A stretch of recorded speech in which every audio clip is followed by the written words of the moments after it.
Hello, I'm Liz King, Executive Director of Resource Development for the Penn State Alumni Association, and excited to be filling in for Paul Clifford, CEO of the Penn State Alumni Association. Welcome to People of Penn State. Each week on the podcast, you can expect to hear the voices of Penn Staters talking about what they are passionate about, and you can expect to feel the pride and the power of the Penn State Network.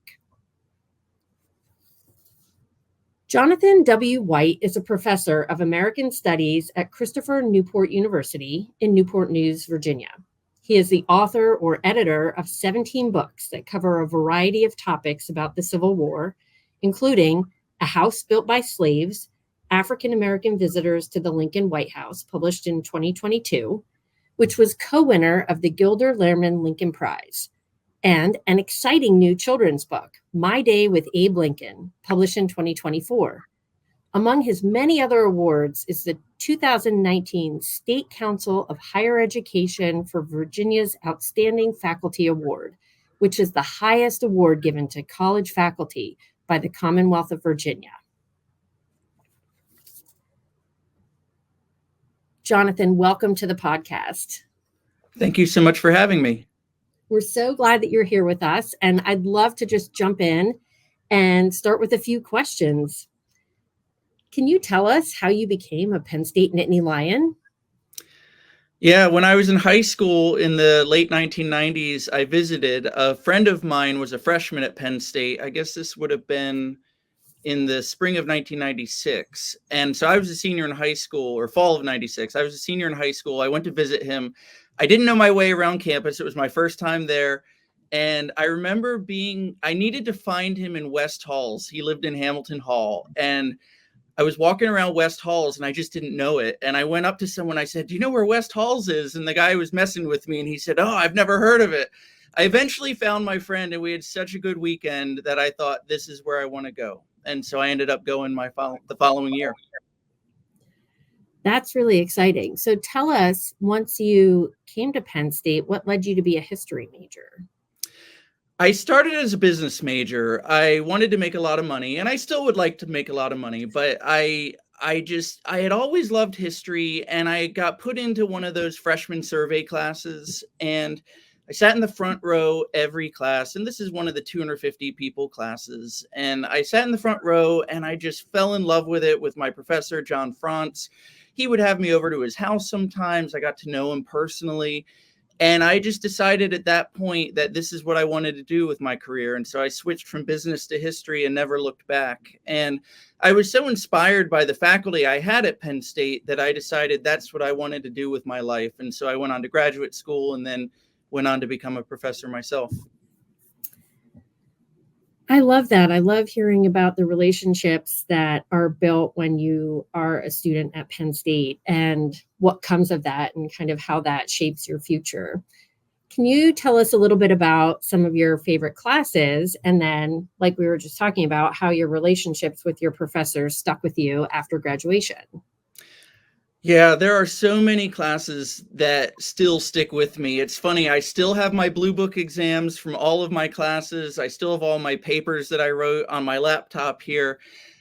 I took 3 classes with Jackson Spielvogel, who was just an extraordinarily inspiring professor. His classes were always full. His last semester, he taught his History of Nazism and Fascism course, which was one of the most popular classes on campus. And I was only a sophomore and it was an upper level course. And I remember because I had taken 2 other classes with him, he overrode me into it so that I could take it. And I'll never forget the last day of class, they brought in a face cake for him. His family was there. And, he got a round of applause from all of the students because he was just so inspiring. I did a lot of classes with the Richards Civil War Center. And so I took classes with Bill Blair and Mark Neely.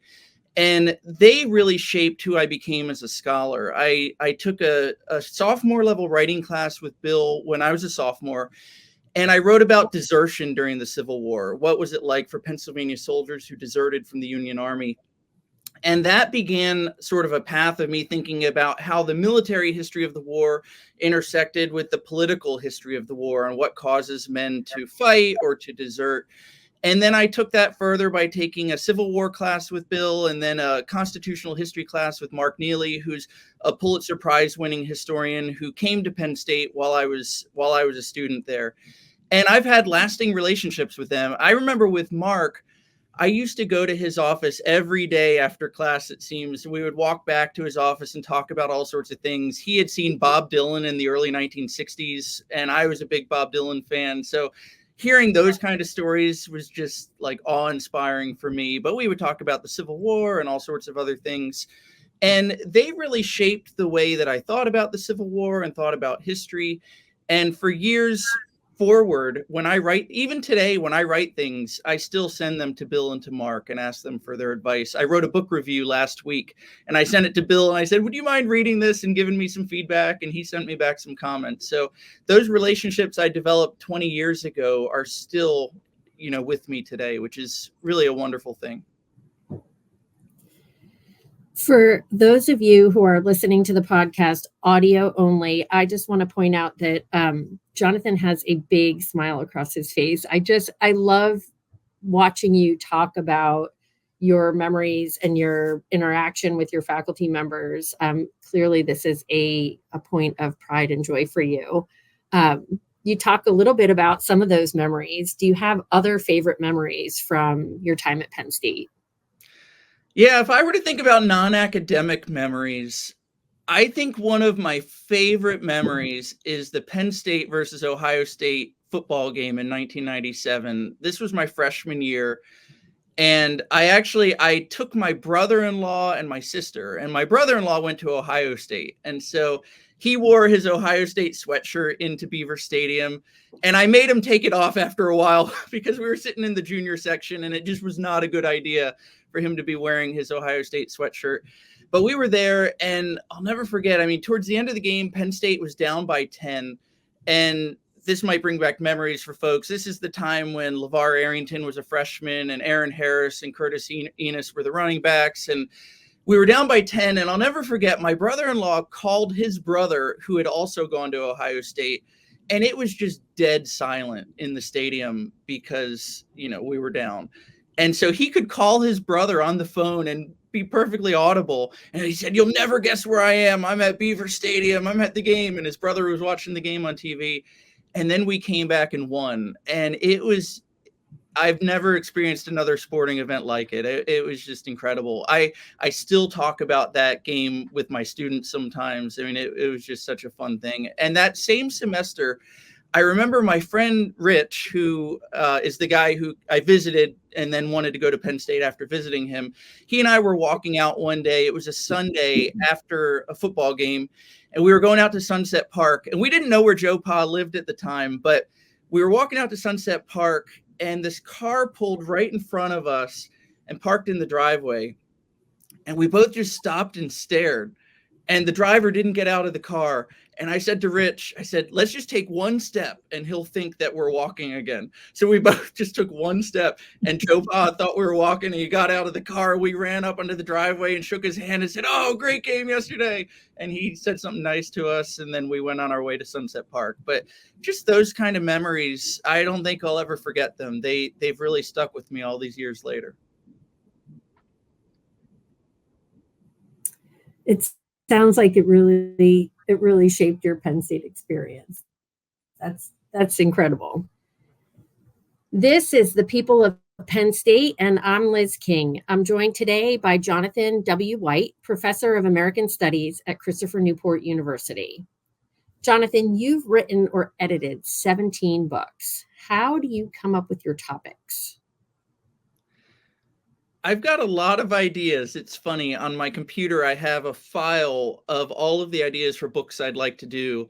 And I know I'll never get to all of them. I love doing research. I love going to archives and just digging into archival collections. And for those who don't do this sort of thing, you're basically reading other people's mail and their diaries. You go into a library or an archive and you ask for a collection, and it's all of the letters that a person sent or received. And sometimes it's their diaries or journals. It could be the recipe book. It could be all sorts of things. And I found that as I read through these kind of collections, things just jump out at me. And oftentimes I'll say, that could be a book. And so I'll tuck it away and then eventually, hopefully, get around to writing about it. That's really neat. It's kind of like a window into the past. How interesting. I want to ask you about your book, Emancipation, the Union Army, and the Reelection of Abraham Lincoln. You dedicated it to one of your Penn State professors, who you've already mentioned, Mark Neely. Can you tell us about how that book came about?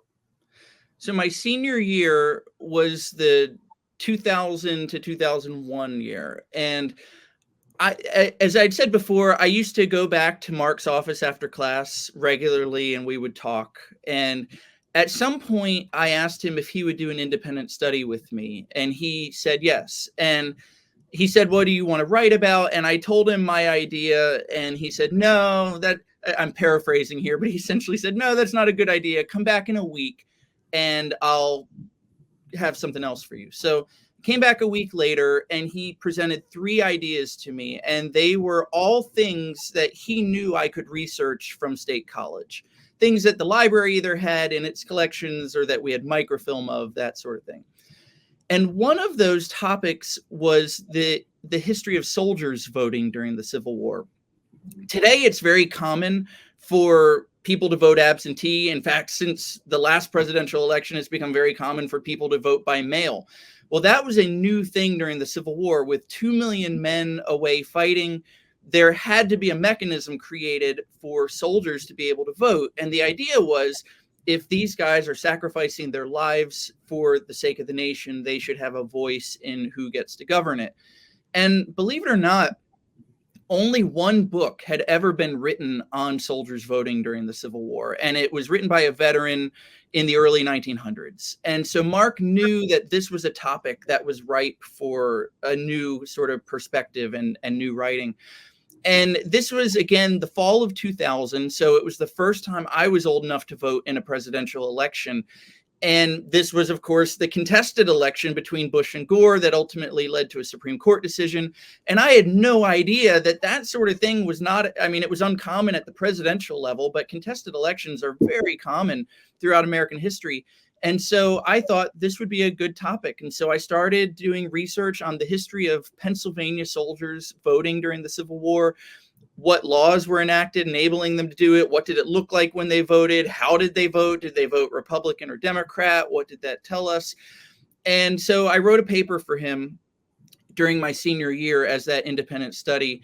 I ended up expanding that into a master's thesis, and then I took a little bit of time away from it as when I was writing my dissertation. But after I finished my dissertation and got my job here at Christopher Newport University, I then went back to it, and I ended up writing a book about the history of absentee voting and soldiers voting during the Civil War. And I dedicated it to Mark because he was the one who had put me onto that topic, and he had just been so influential in how I thought about history and writing and the Civil War. And what I learned later was he had actually planned to have a chapter on soldiers voting in a book he published in 2002 called The Union Divided. And instead, he very generously gave that topic to me. I mean, he could have run with it and done what he wanted to do with it.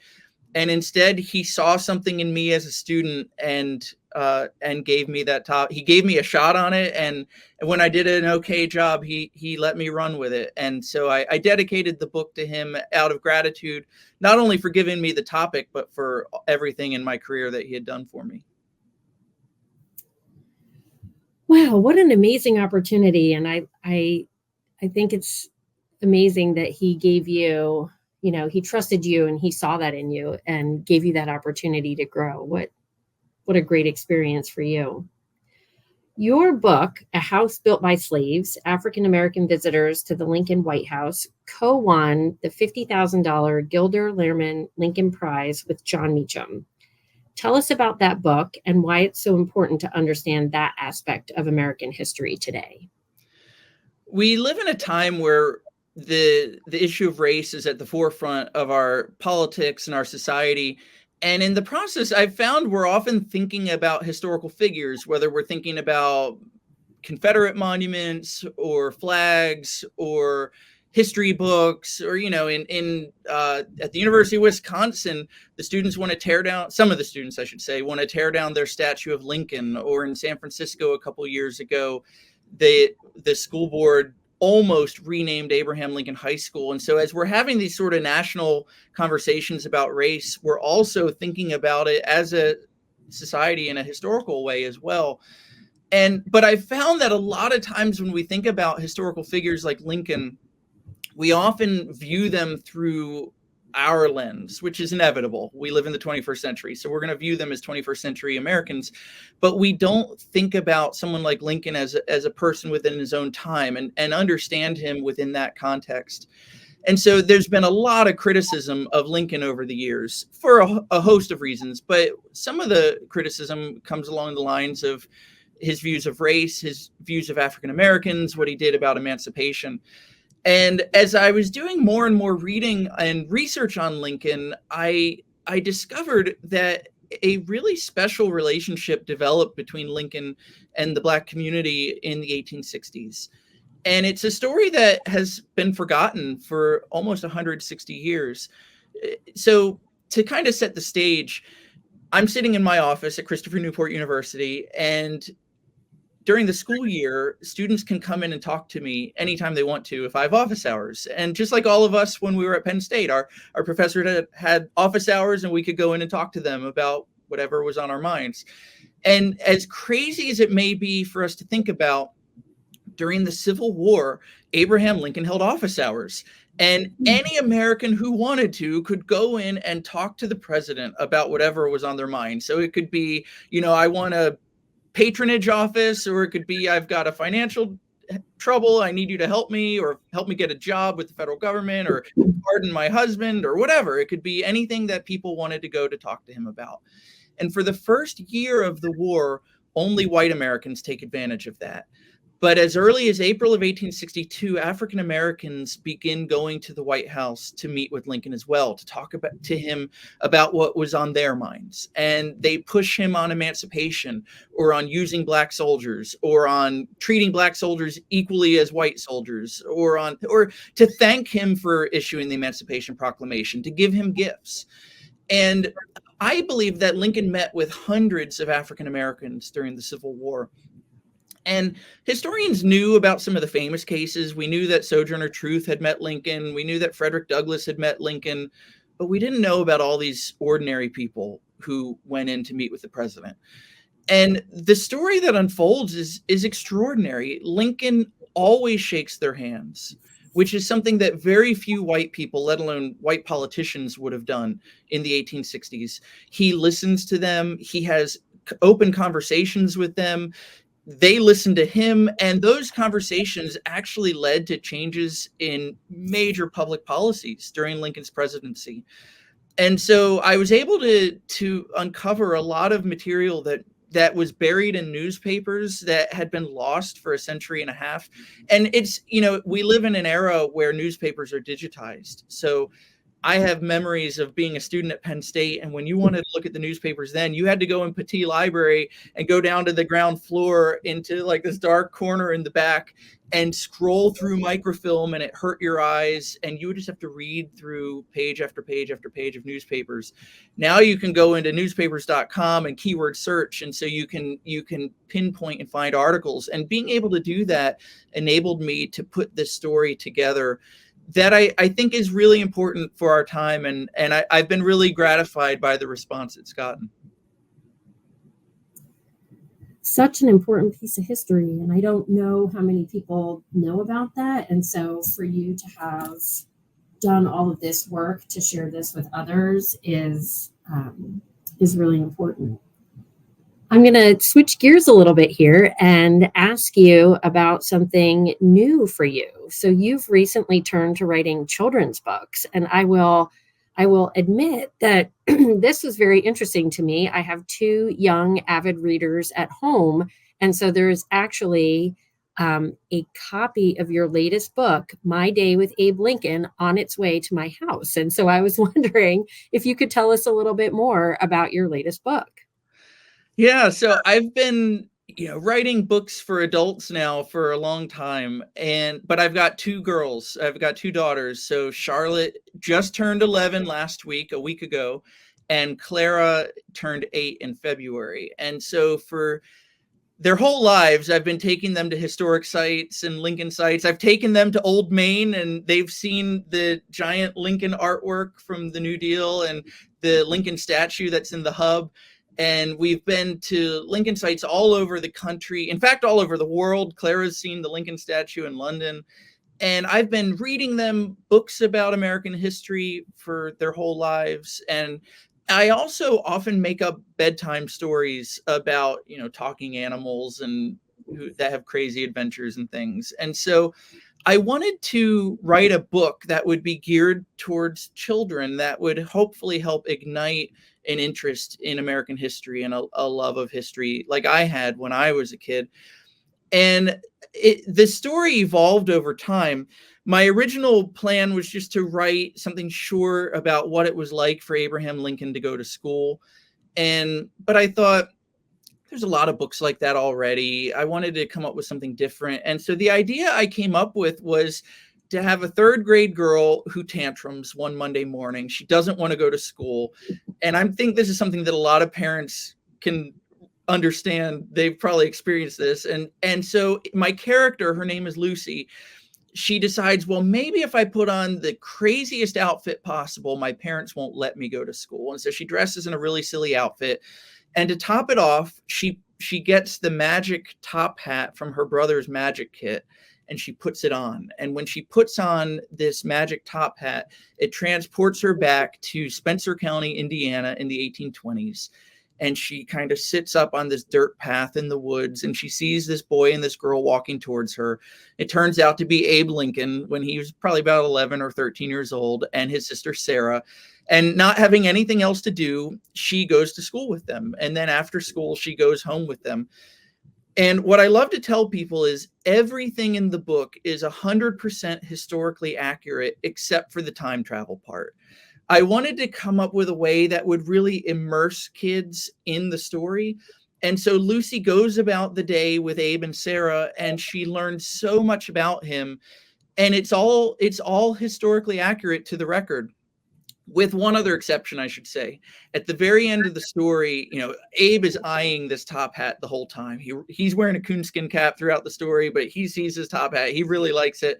At the end of the story, Lucy gives him the hat, and when he puts it on, she comes back to the present. And so that I made that part up too.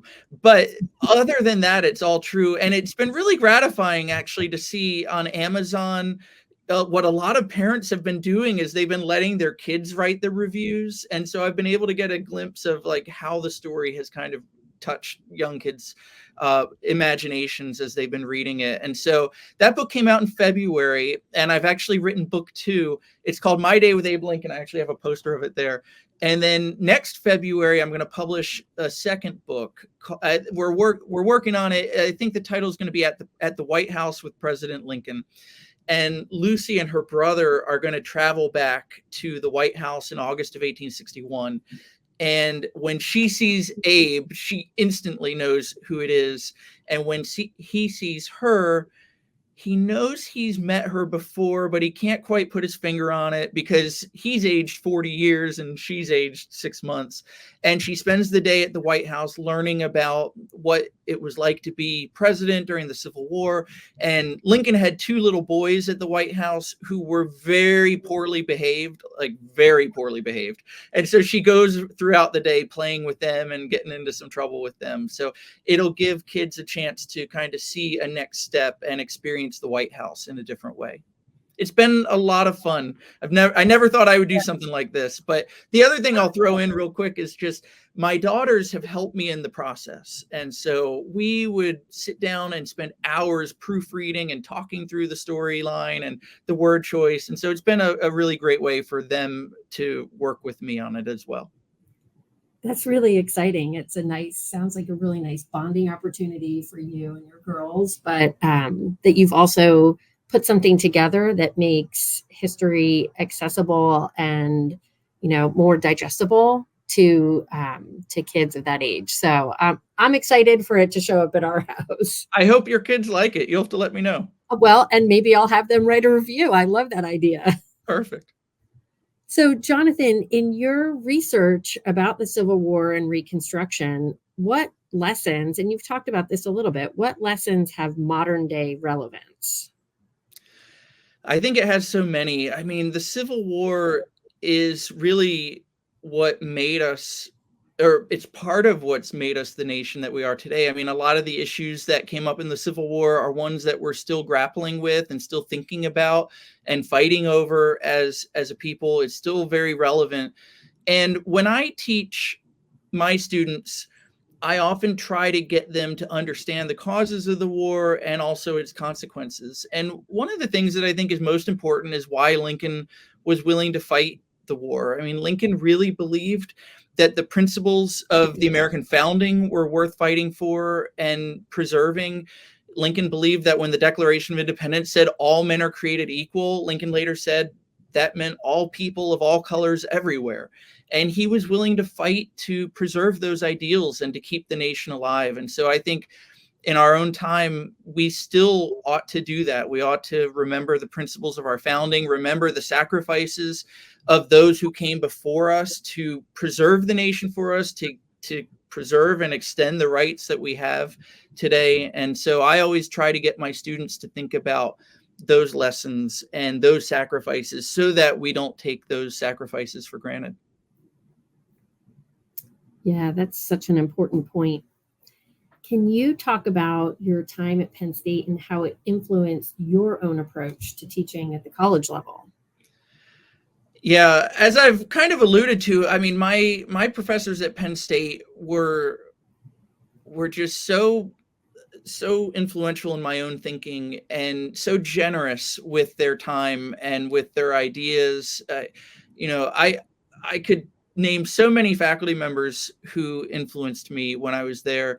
And I just remember thinking when I became a professor that was the kind of teacher and scholar I wanted to be. I mean, my professors at Penn State were such impressive scholars, are still such impressive scholars. I mean, churning out books that change the way historians think about different topics, and they inspire me to want to be great. But then they also were just so generous with their time. I mean, when Bill Blair started the Richards Center, I was the very first intern that he funded. So he pulled aside some money and funded me to be an intern at 2 historic sites near where I lived outside of Philadelphia.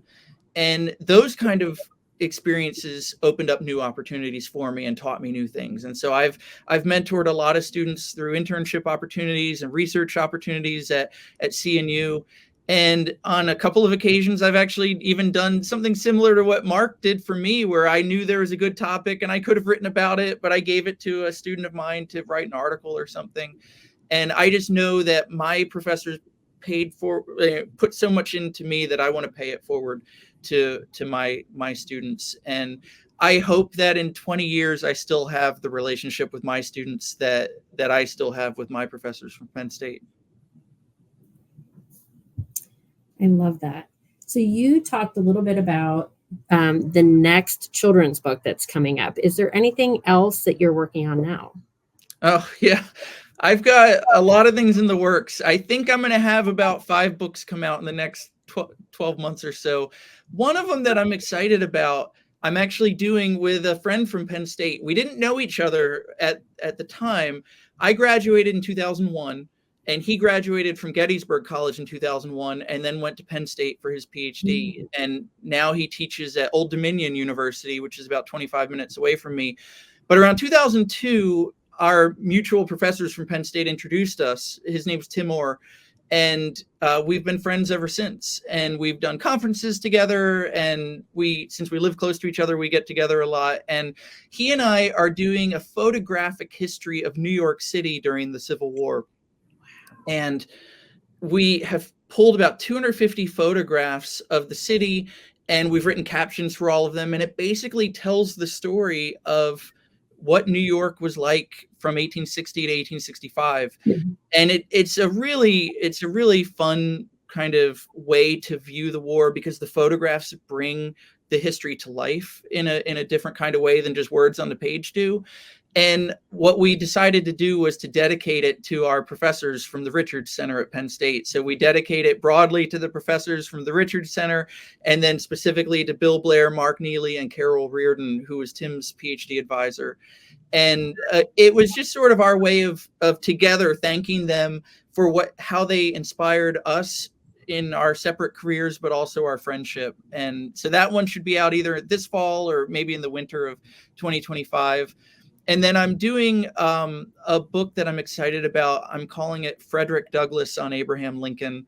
And that one is going to be a selection of writings by Frederick Douglass about Lincoln. Douglass was very critical of Lincoln early in the Civil War, but they met 3 times. And those personal interactions caused them to see each other as friends. And so I'm editing with a friend of mine named Lucas Morell, and we're going to show that sort of transformation in Douglass's and Lincoln's relationship, which I think will be a really important book for people to see. So those are a couple of the projects. I've got a few others, but those are a couple of the ones that I'm most excited about. They both actually do sound really exciting, and I am a big fan of New York City. Holds my heart, and so that to see that history from so long ago sounds really exciting and neat. So looking forward to seeing that. This is the People of Penn State, and I'm Liz King. I'm joined by Jonathan W. White, Professor of American Studies at Christopher Newport University. Okay, Jonathan, let's have some fun. We're going to go to a lightning round. So I'm going to ask you some questions, and you're just going to tell me your answer right off the top of your head. Sure. Okay. Favorite class at Penn State? Probably Mark Neely's constitutional history course. If you can have dinner with anyone, who would it be and why? I think I'd have to say Abraham Lincoln. It might be too obvious of an answer, but he's such an extraordinary figure. But the way I would tweak it is I would probably say I would rather meet him before the presidency and get to know him in the pre-presidential years rather than maybe the war years themselves, because I think it'd be interesting to see what he was like before he became the great figure we think of him as. What are you reading right now? Right now, I've been reading a lot of books about the U.S.-Dakota War in 1862, and I just finished a book called Massacre in Minnesota. I'm editing a diary of a Civil War soldier with one of my students, and it'll be published next year with UVA Press. And so I've done a lot of reading on the Civil War in Minnesota, which I knew nothing about before this time. What is your most unusual "we are" moment? So unusual or unexpected place that you heard "we are"? Oh, well, my daughters have heard me do that a lot, actually, because there's a lot of Penn State alums around here in Hampton Roads, Virginia. And my most unusual one might be we were at Costco a couple months ago, and my 8-year-old went up to someone who was wearing a Penn State shirt and looked up at him and said, "We are." And he was kind of taken aback by it. He didn't expect a little kid to do it. That's fun. How about your favorite Penn State sport? My favorite Penn State sport was women's volleyball. And when I was there, they went to the finals twice and then finally won. And one of my best friends at Penn State was Lauren Cacciamani, and she was the best player on the team when she was there. I have one of her practice jerseys at home that she gave me. And my fondest memory with them, one Halloween, they loaned us all of their practice jerseys, and we went to a Penn State game, me and a bunch of my friends dressed up as the Penn State women's volleyball team. And we threw t-shirts into the crowd when the team did it, and we got written up in the Daily Collegian. It was great. So it sounds like you made some history yourself. That's right. Okay, last question. Favorite flavor of creamery ice cream? I'll go with Peachy Paterno. All right. Okay, well, Jonathan, thank you so much for allowing us to share your story on the People of Penn State podcast. And thanks so much to our producer, Katie Farnan, and our guest relations coordinator, Abby Clark. If you like this episode, I hope you will subscribe to the People of Penn State podcast in your favorite podcast app of choice. And while you're there, give us a rating and drop us a review. Help us spread the word, share the podcast with your friends and fellow Penn Staters via your social media channels, and tag the Penn State Alumni Association with @PennStateAlums. If you're a member of the Penn State Alumni Association, thank you for your support. If you're not, what are you waiting for? Visit alumni.psu.edu and you can become a member of the world's largest alumni association. Thank you for listening. Thank you for all that you do for the university, for the glory, for the future. We are Penn State.